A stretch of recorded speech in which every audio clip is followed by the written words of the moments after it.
Kick the door.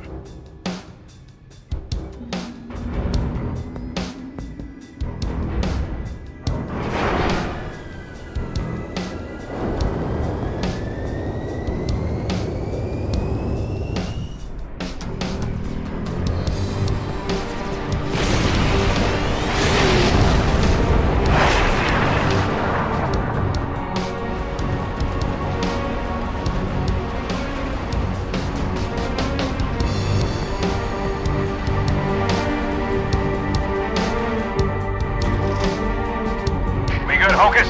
She's a little crook, Sergeant Major. But she'll hold. All right, pop the hatch.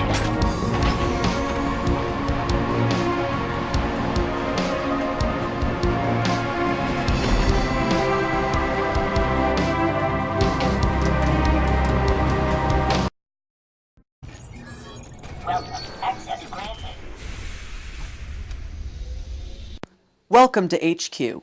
I'm Cypher19. With E3 looming ahead, we've decided to have our own discussion on the commotion. Here's a little Shakespeare to start. Quality or quantity? That is the question. But can we have both is the dividing factor. It is often argued that the game industry is either going south or furthering gaming into the future. In truth, we are in the same rut as we were just 10 years ago, living off past glory. With Sony releasing games around every corner and Microsoft taking to 343 Industries with sequel after sequel with the Halo franchise, it seems as though all the popular games are trekking on a similar path that has become quite repetitive. It begs the question, should there even be competition? Should games developers be allotted the time to finish their games to their liking and the community's, rather than going head-to-head with other popular first-person shooters? With that being said, Cypher, what are your thoughts on this? Will E3 be up to snuff this year? I honestly don't think E3 will be good this year. Or at least, I believe that most of the games are probably going to be overhyped and action-packed full of false advertising teasers and shit that make the game look a lot better than it actually is. Like usual. Though I do think that some of the games are going to be good. Personally speaking, I agree with you 110%. E3 is a bunch of hype. At least it is these days. Although I'm glad with Microsoft going towards cross-platform play and less exclusives. I just wish presentations didn't consist of monotone, flat voice actors and had more enthusiasm put into it. Project Scorpio does look pleasing and a competitor to gaming PCs. Some of the games are going to be good, I suspect, but I'll take it with a grain of salt. Agreed. Now we'd like to turn to our fellow administrators and their thoughts. Alright, what's up everybody? My name is Philip, here at the Halo headquarters. I want to discuss to you guys about Road to E3. Sony, they've been dishing out games like it's been hotcakes. And it's not looking really good for Microsoft. Sony, they're willing to try things. Like just recently, within the past 2 months, 22 games already came out. So it's to the point like what is Microsoft doing? We only got like 5-6 games really that are exclusive to us. We only got Halo, which is like top number 1. We got Forza, we got Gears, and we got plenty of new ones too. We got Rare Replay. We have Killer Instinct, and we have Recore. Those are like only 6 games that we only have, and like I said, it's not going really well.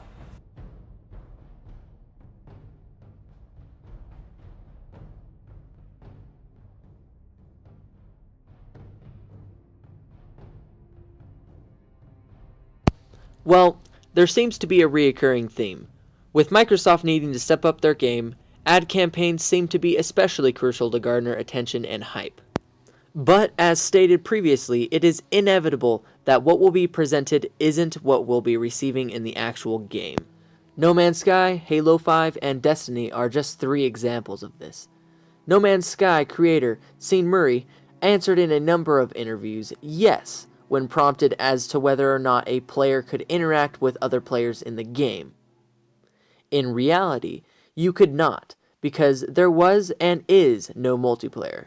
There are no dinosaurs traversing the vast lands, nor are every one of these points of light a sun, nor do every one of those suns have their own solar system with planet-sized planets orbiting around it. There are invisible barriers around which prevents you from flying through the canyons that were advertised. Yes, part of the game's overhype was due to fan base. However, the developer blatantly lied about the actual scale of the game and what it featured, which is the root cause of the fury towards the game and its failure to live up to at least half of its generated hype.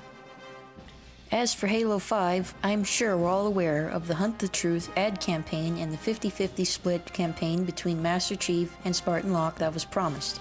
It was, however, not delivered as such. Master Chief was only a playable character in 3 out of the 15 total missions, and there was no actual hunt. Meanwhile, in Destiny, it was originally planned to have a traditional campaign with cutscenes for every mission, explaining the lore of its fictional universe, but we ultimately didn't get that at launch, but according to Destiny's diehard fans, the Taken King DLC made it better than it was upon release. As time goes by, a pattern forms. That pattern being, the more mainstream a game is, the more repetitive it becomes. And most games that aren't in the hype are usually good. I think I speak for many when I say this should be the other way around in any industry, not just gaming. With bigger popularity, a lot of folks say it all boils down to the pressure the developer is put under, and thus is forced to cave in to the masses. However, this is different for everyone and brings us back to the question of competition being necessary or not. Anyone can see deadlines being needed, but including a feature in your game that has no place being there, but is in for the sake of competing with another shooter, which once again doesn't have anything to do with the story you've created, simply doesn't add up.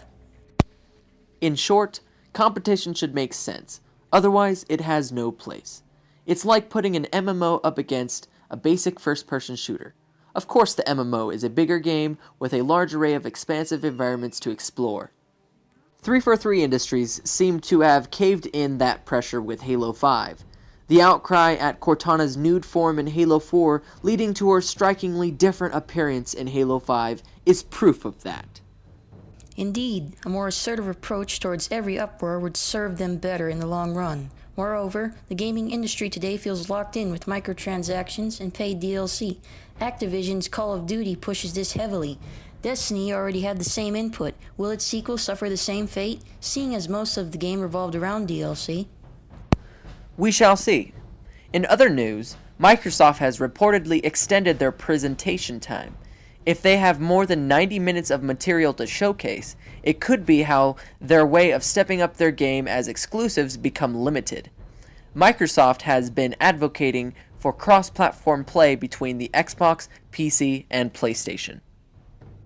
Frankly, I think cross-platform play is a great proposition. Companies should quit with locking consumers in with single exclusives because that can only go on for so long before people get tired of it. And it does look like exclusives are no longer grabbing gamers' attention.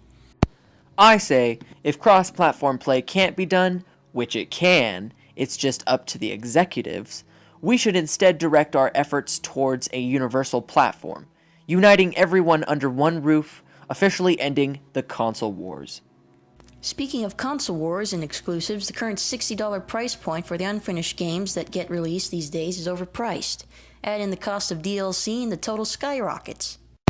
It should at least be lowered to $30 or $40 to account for the extra DLC that the consumers will have to pay for in order to have a completed game.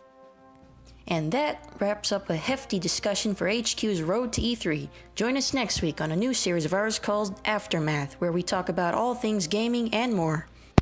If you would like a chance to speak your mind on Headquarters video discussions, simply shoot us a message on our Facebook page at Halo Headquarters or follow us on Twitter at Running Riot HQ.